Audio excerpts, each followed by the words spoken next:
Assalamualaikum warahmatullahi wabarakatuh. Bagaimana kabar anak-anak pada pagi hari ini? Sehat semua ya? Marilah pertemuan pada pagi hari ini kita awali dengan baca suratul Fatihah. Semoga apa yang kita pelajari bisa mendapatkan ilmu yang bermanfaat dan barokah. Ala hadhiniyah as-solihah wa ala kulli niyatin sahihah al-Fatihah. A'udzubillahi minasyaitonirrajim. Bismillahirrahmanirrahim. Alhamdulillahirabbil alamin arrahmanirrahim maliki yaumiddin. Iyyaka na'budu wa iyyaka nasta'in ihdinas siratal mustaqim siratal ladzina an'amta 'alaihim ghairil maghdubi 'alaihim waladdallin. Amin. Selanjutnya silakan kalian perhatikan materi bab 6 tentang perilaku jujur dan adil.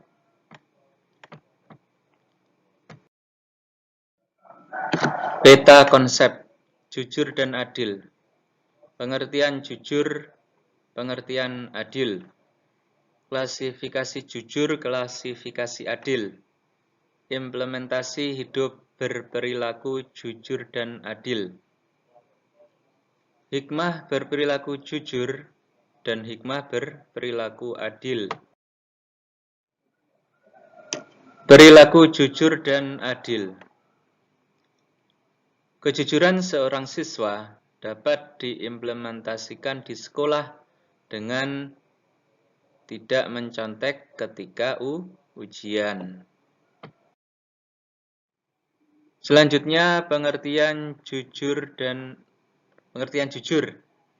Sikap jujur adalah sikap yang dimiliki seseorang yang senantiasa berpijak pada kebenaran, terhindar dari indikasi kemunafikan, kepalsuan, rekayasa, basa-basi, kepura-puraan, dan perbuatan manipulatif. Allah memerintahkan hambanya agar senantiasa berkata dan bersikap jujur kapan saja dan di mana saja. Quran Surah Al-Ahzab ayat 70. Coba kalian perhatikan gambar di samping. Kejujuran perlu diterapkan dalam kehidupan sehari-hari seperti dalam jual beli.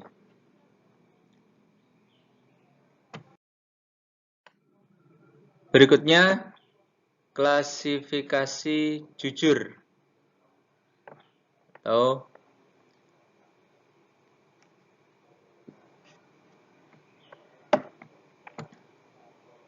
Satu, jujur dalam perkataan. Sikap seseorang yang selalu berkata benar, tidak mengurangi, tidak menambah, terhindar dari sifat munafik dan manipulatif. Manipulatif itu maksudnya adalah menipu. Dua, jujur dalam perbuatan. Sikap seseorang yang selalu sesuai antara perkataan dan perbuatan. Berikutnya hikmah berperilaku jujur. Yang pertama, bernilai ibadah. Yang kedua, mendatangkan pahala. Yang ketiga, memberikan ketenangan batin. Yang keempat, memiliki keberanian yang tinggi. Yang kelima, mendapat kepercayaan besar. Yang keenam, menegakkan norma dan sendi-sendi kebaikan dalam kehidupan.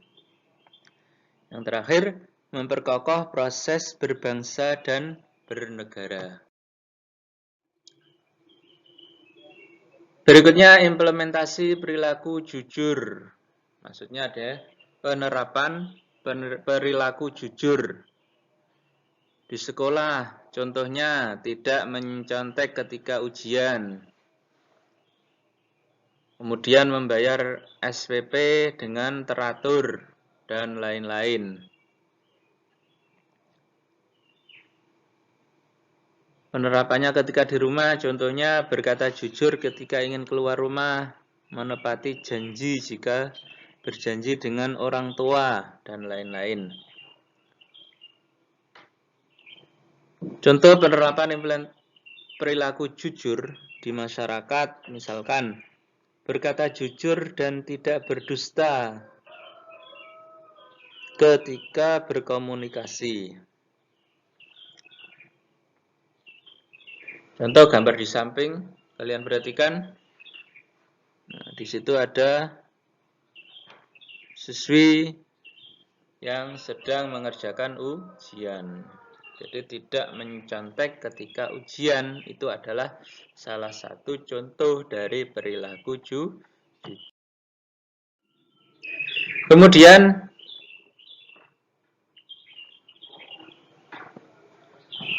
implementasi perilaku jujur di masyarakat ini. Berkata jujur dan tidak berdusta ketika berkomunikasi.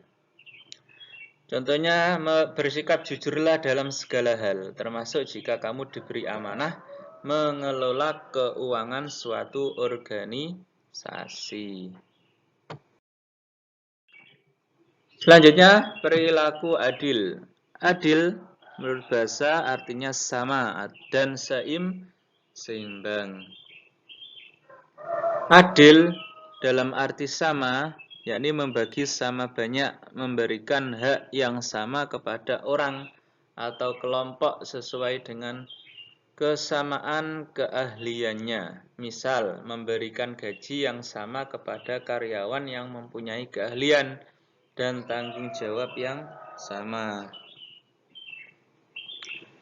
Kemudian adil dalam arti seimbang.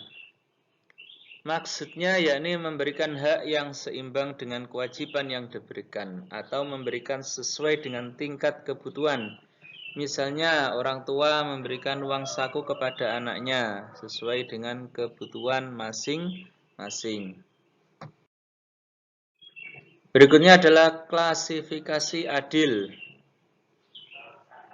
Yang pertama, adil kepada Allah Subhanahu wa Ta'ala. Yang kedua, adil terhadap diri sendiri. 3, adil terhadap keluarga. 4, adil terhadap orang lain. 5, adil kepada makhluk hidup lain, yakni hewan dan tumbuhan serta lingkungan.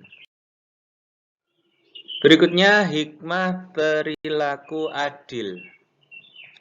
Yang pertama, menjadi pribadi yang beriman dan bertakwa kepada Allah Subhanahu wa Ta'ala. Kemudian disegani dan dipercaya oleh masyarakat.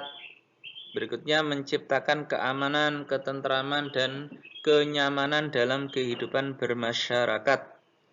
Yang terakhir, mempererat tali persaudaraan dan persatuan. Selanjutnya, implementasi perilaku adil. A. Adil dalam mendamaikan perselisihan dengan sikap adil, tidak memihak ke salah satu orang. Contoh yang kedua, adil dalam berkata, misalkan berkata benar dan sesuai dengan realita atau kenyataan yang ada. Berikutnya, C. Adil walaupun terhadap musuh. Contohnya ini memberikan ruang berbicara kepada musuh, yakni lawan, mengakui kelebihan lawan. Demikianlah materi tentang jujur dan adil. Semoga bisa kalian pahami dengan baik dan bisa kita praktikkan dalam kehidupan sehari-hari kita. Kurang lebihnya mohon maaf. Akhirul kalam. Assalamualaikum warahmatullahi wabarakatuh.